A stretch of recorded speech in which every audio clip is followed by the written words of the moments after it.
Hello everyone, कैसे हैं आप सभी। अड्डा 24/7 के प्लेटफॉर्म पर आप सभी का स्वागत है। मेरा नाम है आयुष दुबे और आज की जो कहानी है वो उस विश्व विजेता की है जो बहुत ही कम उम्र में विश्व के इतने बड़े क्षेत्रफल पर अपना शासन स्थापित कर लेगा और इतिहास में हमेशा के लिए अपना नाम दर्ज करा देगा। जी हाँ, मैं बात कर रहा हूं अलेक्जेंडर द ग्रेट नाम से जाने जाने वाले, जिसे हम भारतीय इतिहास में सिकंदर भी कहते हैं। मैं सिकंदर की बात कर रहा हूं।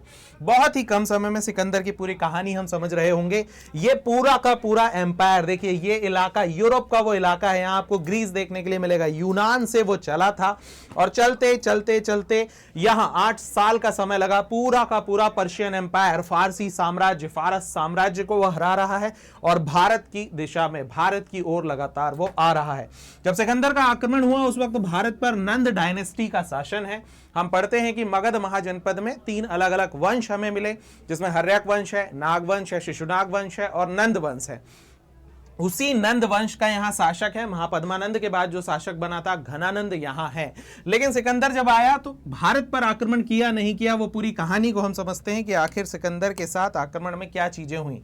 उससे पहले मैं आपको बता दूं कि देखिए भाई, हमारा अल्टीमेट 2.0 बैच आया है, जिसकी क्लासेस जो हैं अभी शुरू हुई हैं और हिस्ट्री की क्लासेस भी हैं, ज्योग्राफी की क्लासेस भी हैं। बैच से रिलेटेड कोई भी डाउट हो आप इस नंबर पर संपर्क कर सकते हैं।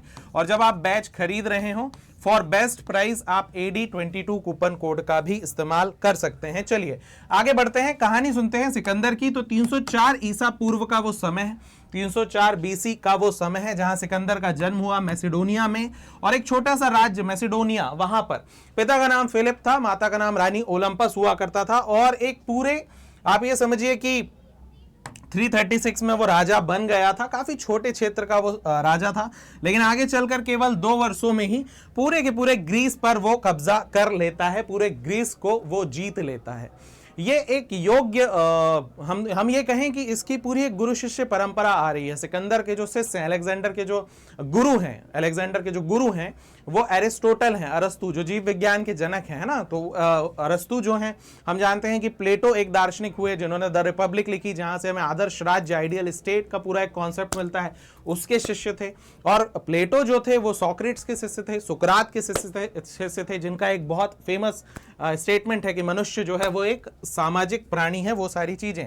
तो सबसे पहले सुकरात के शिष्य प्लेटो के शिष्य एरिस्टोटल, अरस्तु और अरस्तु का ही शिष्य था अलेक्जेंडर। ठीक है, उसके पहले सभी बड़े बड़े दार्शनिक हैं और उसके बाद विश्व विजेता है। जब देखे 333 ईसा पूर्व के आसपास वो अर्बेला का एक युद्ध लड़ रहा है और एक फारसी शासक डेरियस तृतीय को हरा रहा है। बैटल ऑफ अर्बेला हुआ था जहां वो फारस के शासक को हरा रहा है। 8 साल लगे उसे पूरे फारस को हराने में और 327 BC तक वो हिंदकुश पर्वत के पास पहुंच चुका है। धीरे धीरे वो एशिया की तरफ जा रहा है।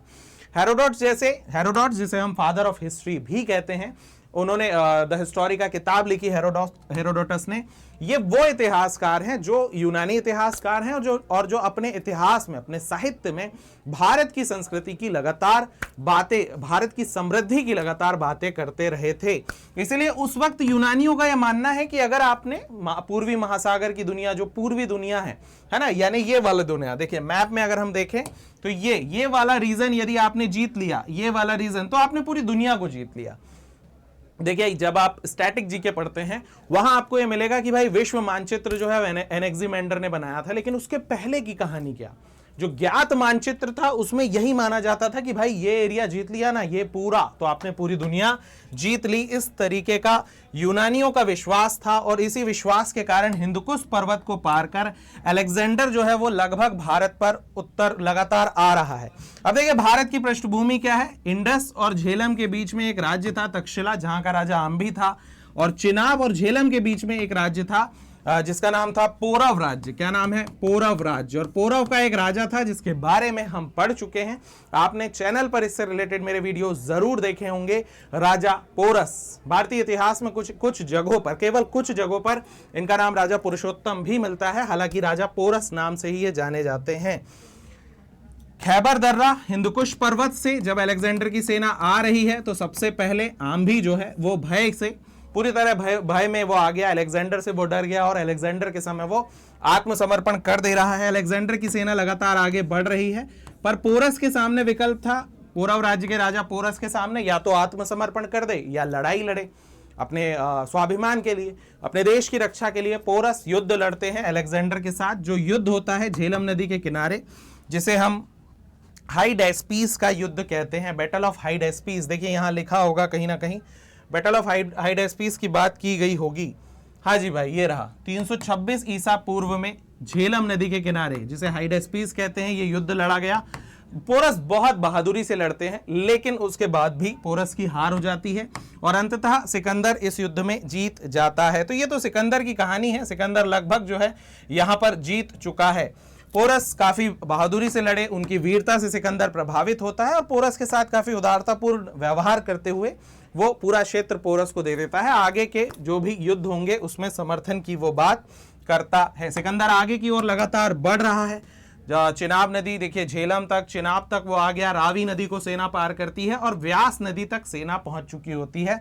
अब व्यास नदी के इस तरफ है मगध एम्पायर। मगध एम्पायर में है नंद वंश का शासन और नंद वंश में है घनानंद।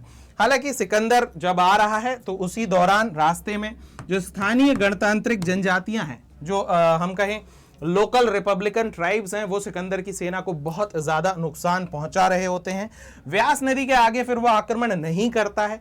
क्यों नहीं करता है? क्योंकि लगभग उसको 10 साल हो चुके थे अपने क्षेत्र से आगे निकले हुए। लगातार विजय वो करता जा रहा है, विश्व विजय वो करता जा रहा है।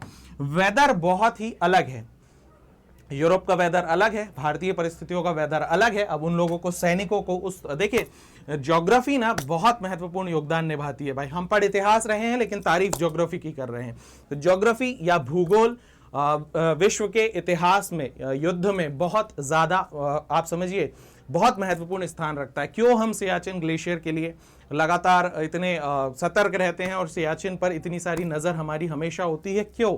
ऐसे पॉइंट्स हैं, है ना। ज्योग्राफी जो है वो युद्ध में महत्वपूर्ण भूमिका निभा रही होती है। कारगिल युद्ध के बारे में आपने देखा होगा, कारगिल वॉर से रिलेटेड तो बहुत सारी मूवीज भी बनी, आपने कोई देखी होगी तो आप कमेंट करके जरूर बताइएगा। उसके अलावा लगातार सैनिकों में डिजीज भी हो रही है, उनके बहुत सारे साथी भी मारे गए हैं। तो आर्मी या सैनिक जो है बगावत कर दे रहे हैं, म्यूटिनी देखने के लिए मिल रही है।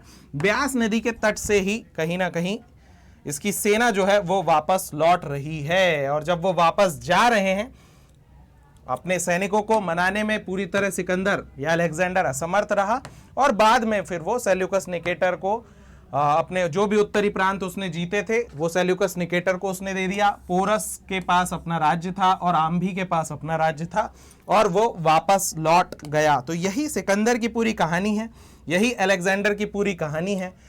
आगे चलकर वो बीमार हो गया। 323 ईसा पूर्व के आसपास बेबीलोन, इराक के पास ये जगह है जहां उसकी मृत्यु हो गई। 32 वर्ष की आयु में ही सिकंदर महान, द ग्रेट अलेक्जेंडर की मृत्यु हो गई और एक युग का अंत हो गया। बहुत कम उम्र, एक बहुत छोटी उम्र में इतना बड़ा साम्राज्य, देखिए उसका साम्राज्य देखिए, ये लगभग ये अफ्रीका वाला रीजन भी उसमें आ रहा है, ये पूरा यूरोप देखिए, 3 महाद्वीप यहां देखने के लिए मिल रहे हैं हमें, एशिया महाद्वीप, यूरोप पूरा और अफ्रीका का ये वाला रीजन। इतना बड़ा साम्राज्य स्थापित किया, इसीलिए शायद उसके नाम के आगे द ग्रेट अलेक्जेंडर शब्द का हम इस्तेमाल करते हैं।